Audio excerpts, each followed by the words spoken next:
Сәлем достар, қазақ тілінде One Piece манга видео түрінде жүрек жарды мейірімді көрермендер үшін. Бүгінгі тарау өте қызық болады. Көрермендер бұл тарауды бұрын көріп тастаған болуы мүмкін. Қазақ тілінде алғаш рет лайк басып пікір жазып ойларыңмен бөлісіп кетіңіздер достар. Сонымен біз бастаймыз.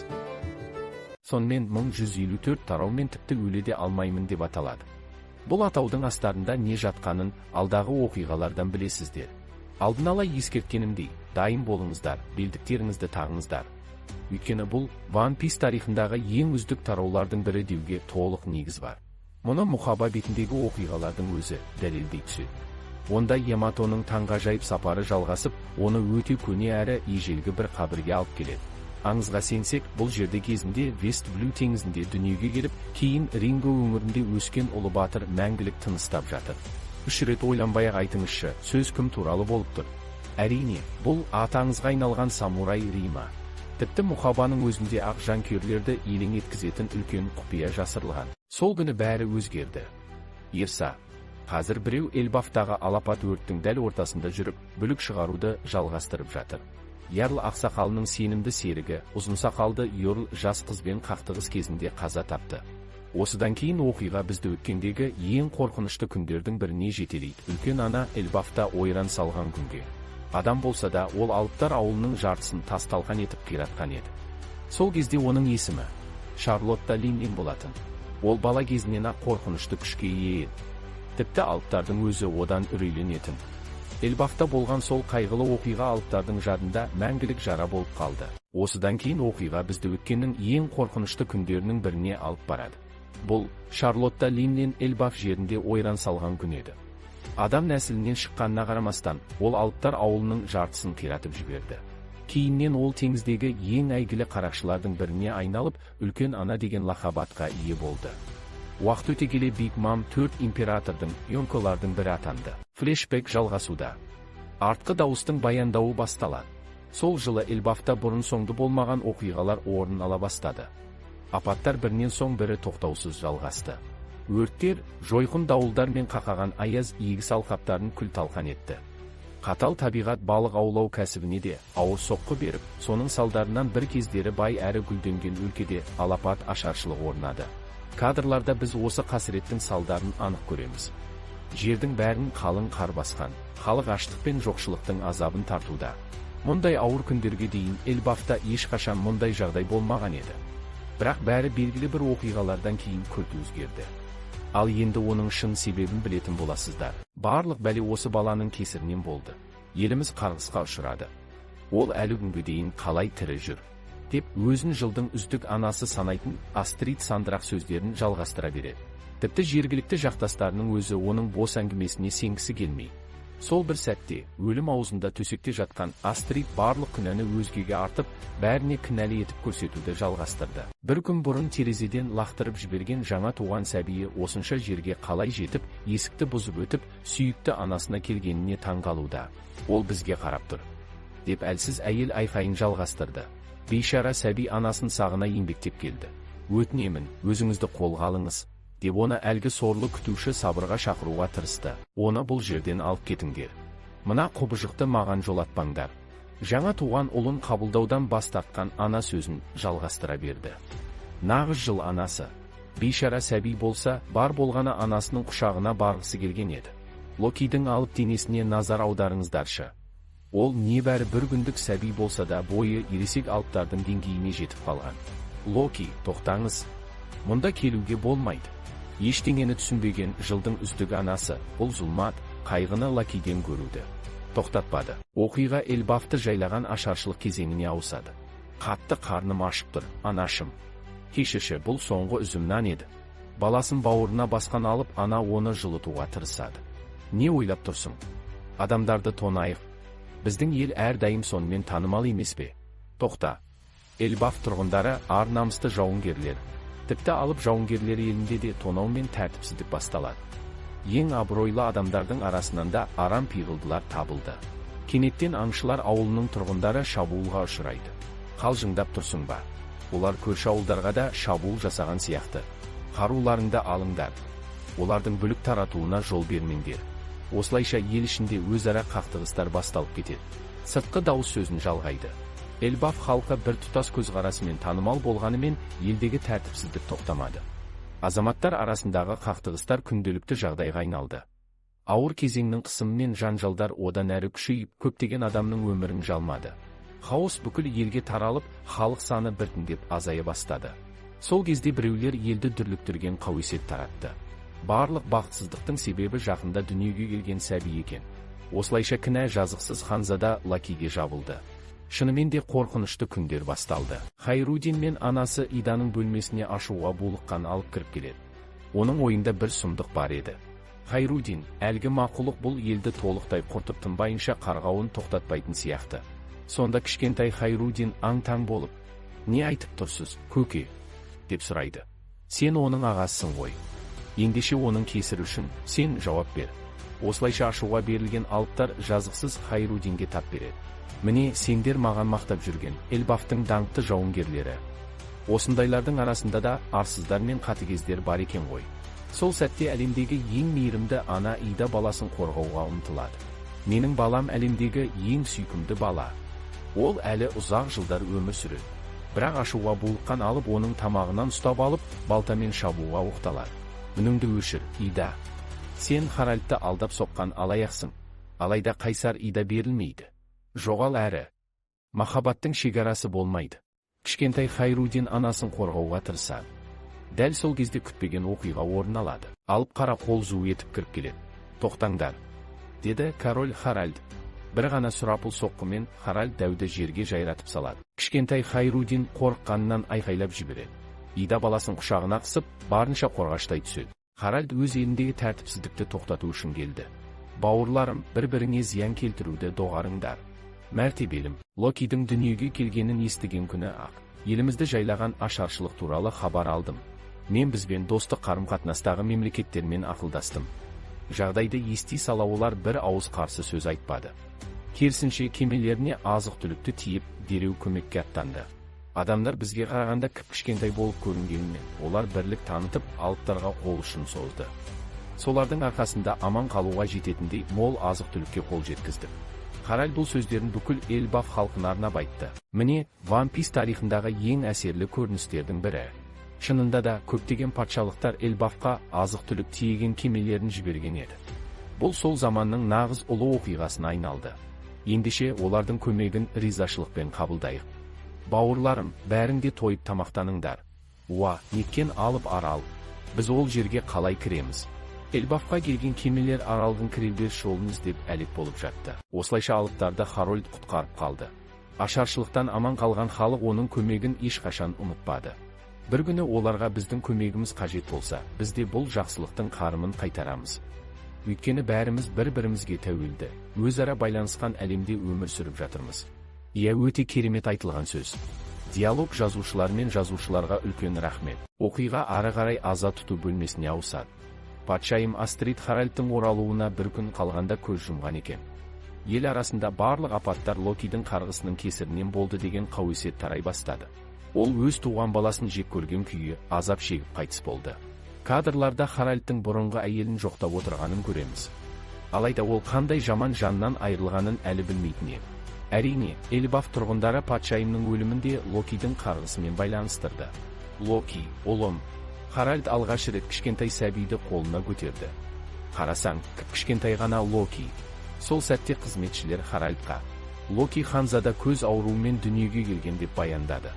Бірақ бұрыс түсінбеңіздер. Оның көзі көрмейді деген сөз емес. Керісінше, ол айналасындағының бәрін анық көре алатын. "Байғұс Локи," деді Харальд баланы бауырына қысып. Ол әлі бір рет күлген жоқ. Бұған таңғалатын ештеңе жоқ еді. Өйткені Локи өмірге келе салысымен анасының мейірімінен айырылған болатын. "Денесіндегі мына тыртықтар ше? Оған не болған?" деп сұрады Харальд. Алайда айналасындағылар әртүрлі сылтау айтып ақталуға тырысты. Харальд бастаған дипломатиялық қарым-қатынастар ақыры өз жемісін бере бастады. "Дұрыс айтасың. Осылайша ауылдар арасындағы байланыс пен сауда-саттықты одан әрі дамыта аламыз." Алайда Харальд қираған елін қалпына келтірумен айналысып, шетелдерге жиі сапарлап жүрген кезде, оның көзінен таса жерде Локиді тәрбиелеу ісін ағасы өз мойнына алды. Ол Локидің қамқоршысы болды. Бастапқыда мен оны Астридтің туған ағасы болғандықтан және Астридтің өзі де оңып тұрмаған адам болғандықтан жаман кейіпкер шығар деп ойлаған едім. Бірақ кейін бәрі керісінше екені белгілі болды. Тіпті оны One Piece тарихындағы ең жақсы кейіпкерлердің бірі деуге болады. Өкінішке қарай, оның есімін ешқашан білмейтін сияқтымыз. Бірақ қазір оның мінезінде, кішкентай Локиге деген қарым-қатынасында өздерін көресіңдер. Шынымды айтсам, бұл кісіге деген құрметім артты. Осы сәтте олардың көрінісі үзіліп, оқиға Ида мен Хайрудинге ауысады. Бұл жерасты әлемі ғой, солай емес пе? Деп сұрады Хайрудин. Бізді жерасты әлемінен бөліп тұрған теңіз қобжықтардың мұнда жетуіне мүмкіндік бермей. Көріп тұрғанымыздай, Ида жергілікті барда даяшы болып жұмыс істейді. Анасы мен баласы жерасты әлемінде өмірлерін жалғастырып жатқан еді. Оларға шағын ғана борыш бөлінген болатын. Ида бар күшін салып, ұлын бағып қағумен айналысты. Көп жағдайда ол Хайрудинді Эльбаф жауынгерлеріне қалдырып, отбасын асырау үшін жұмысқа кететін. Одан кейін флешбек сәл алға жылжып, Харальд пен Ярл арасындағы ауыр әңгіме жалғасады. 56 жыл бұрын. Ярлдың үйі. Демек, сен корольдер кеңесіне барған екенсің ғой, Харальд? Деп сұрады ақсақал. Иә. Мен достарымның бірі бір патшадан өтініп, сол жиынға қарапайым сарбаз ретінде кірдім. Бірақ ақырында дүниежүзілік үкімет менің өтінішімді қабылдамады. Иә. Егер сол кісі өлтіру оқиғасы болмағанда, мені тұтқындап талар еді. Бұл оқиғаның мән жайын біз кейінірек, дәл осы өте ауыр әрі әсерлі тараудың соңғы кадрларынан білеміз. Егер бұл жай ғана тұтқындау болғанда бәрі оңай болар еді. Бірақ сен өте ойсыз әрекет жасадың. Айтшы, сен Галия туралы аңызды естігенсің бе? Деп сұрады Ярл. Гигант жауынгерлер мен кеме жасаушылар туралы айтып тұрсыз ба? Сол жауынгерлер жайлы ма? Мен оны осы уақытқа дейін жай ғана аңыз деп ойлайтынмын. Ескертпе. Гигант кеме жасаушылар гильдиясы Great Hammer Orient деп аталады, яғни ұлы балға жауынгерлері. Оның қысқартылған атауы Галия. Бізге бір оқиғаны еске салады. От пен мұзға айналған арал, жаңа әлемде, осыған ұқсас алып жауынгерлер мұзға қатқан күйде тұрғанын көрген болатынбыз. Ярл айтып отырған кейіпкерлер осылар болуы мүмкін. Жоқ, бұл аңыз емес. Олар шынымен өмір сүрген. Бұл алыс өлкелерге сапар шеккен алыптар тобы болатын. Біраз уақыт өткен соң олар Эльбафқа хат жолдайды. Сол хат бүгінгі дейін бізде сақтаулы тұр. Сондықтан олардың болғаны даусыз шындық. Хатта былай деп жазылған еді. Бізді қолға түсірді. Сен бұған сене аласың ба?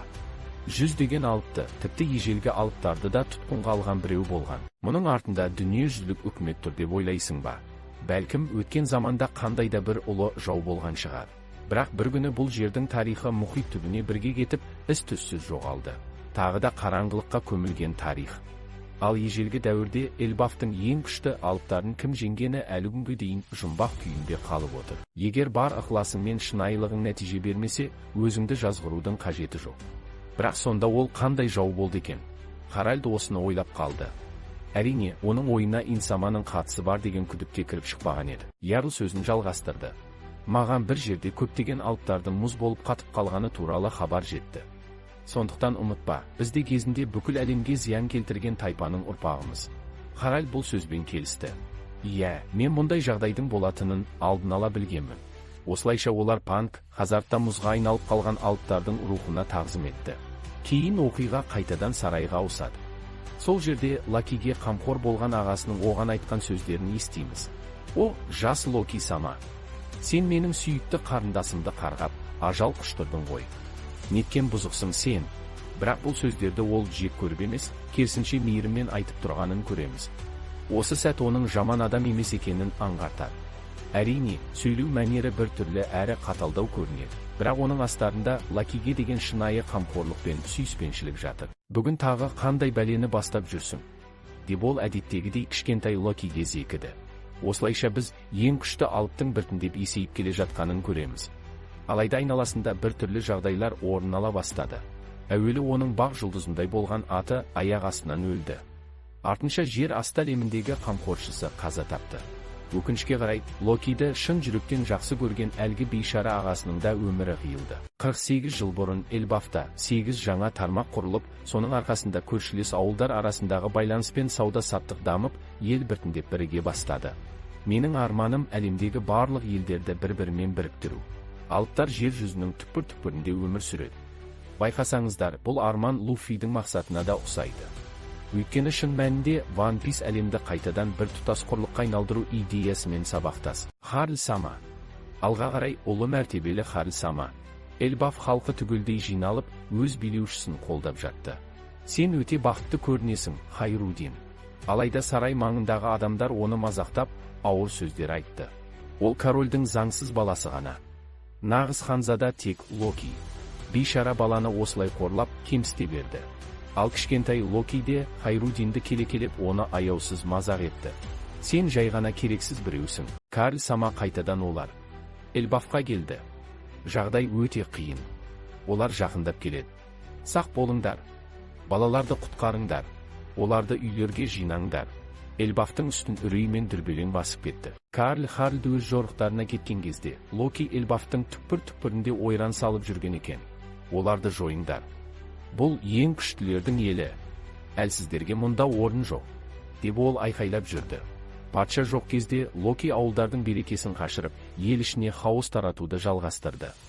Біз оның өзімен бірге жер асты әлемінен келген достарымен бірге нағыз бүлік шығарып, тәртіпсіздік жасағанын көреміз. Локи әлсіздерді мазақтап, тоқтаусыз күле берді. Ол ешкімді аямайтын, не қарттарды, не балаларды да аяған жоқ. Ей, Локи!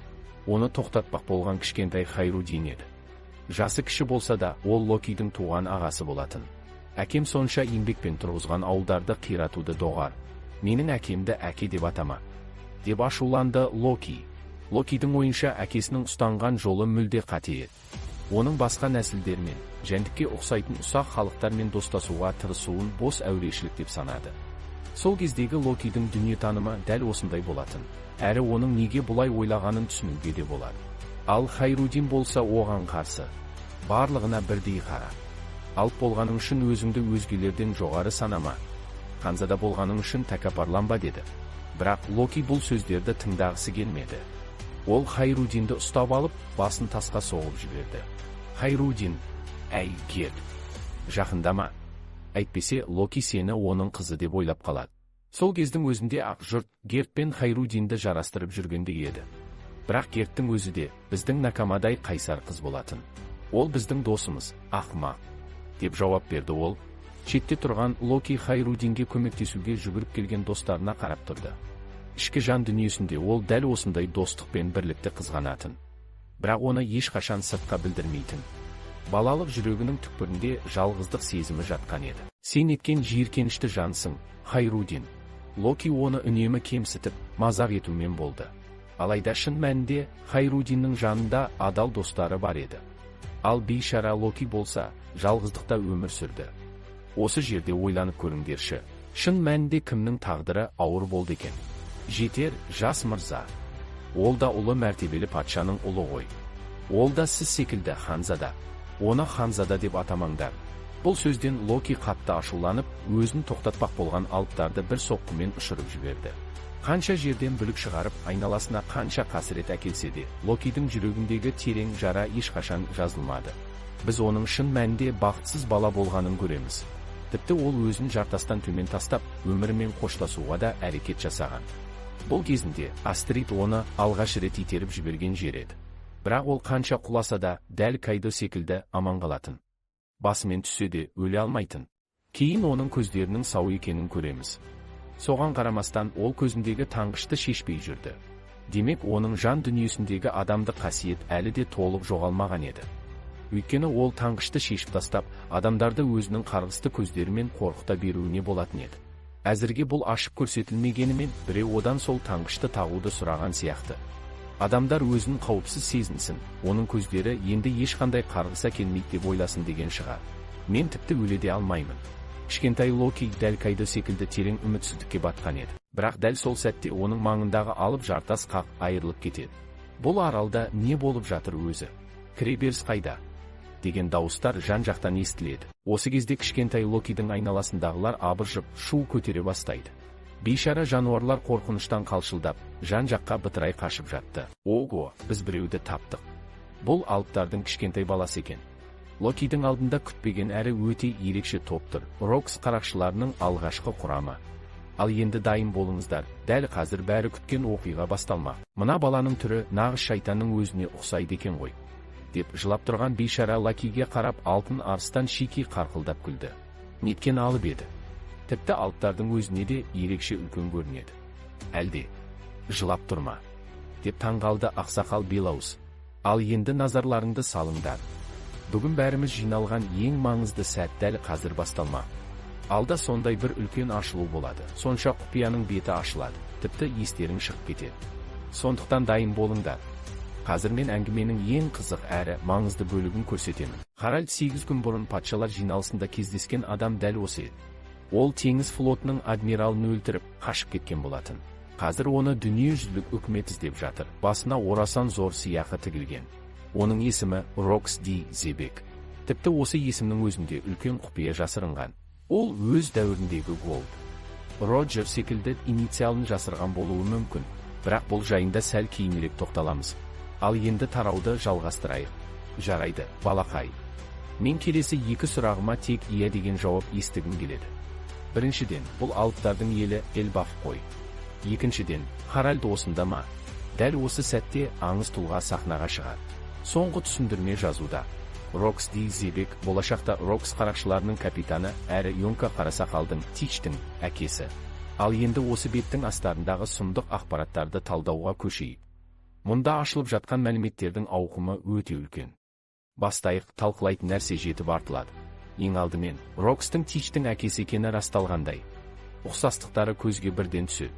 Бірақ мен сендерден сұрайын, шынымен бұл жерден тек Қарасақалды ғана көріп тұрсыңдар ма? Меніңше, Рокс Ди Зебектің өзі де екі түрлі тұлғаға ие адам болуы мүмкін.